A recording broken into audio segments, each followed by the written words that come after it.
Миний хувьд бол ямар асуудлууд хамгийн чухал гэж харж байна гэхээр одоо эдийн засгийн нөхцөл байдлыг маш хурдтай сайжруулах арга халахмууд авч хэрэгжүүлэх хэрэгтэй байна.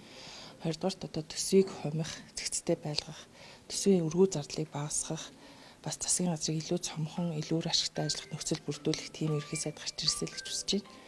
За энэ өнөөдөр бас олон залуучууд олон өдрийн турш жагссан энэ залуучуудын тавьж байгаа ажлын байрны нөхцөл байдал, олдоц, тэгээд энэ үнийн өсөлт гээд эдгээр асуудлуудыг хурдан шийдвэрлэх тийм тэргүүн гараасаа гэж үзэж байна.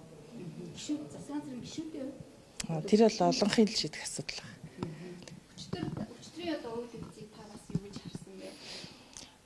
Энэ бол бас манай парламентын арчил бас хүчтэй байгаагийн нэг илрэл боллоо. Тийм болохоор бас санал хураалт тэгээд энэ маш өргөн хүрээнд ярилцж байгаа олон талын санал бодлууд гарч байгаад бол бас сэтгэл хангалуун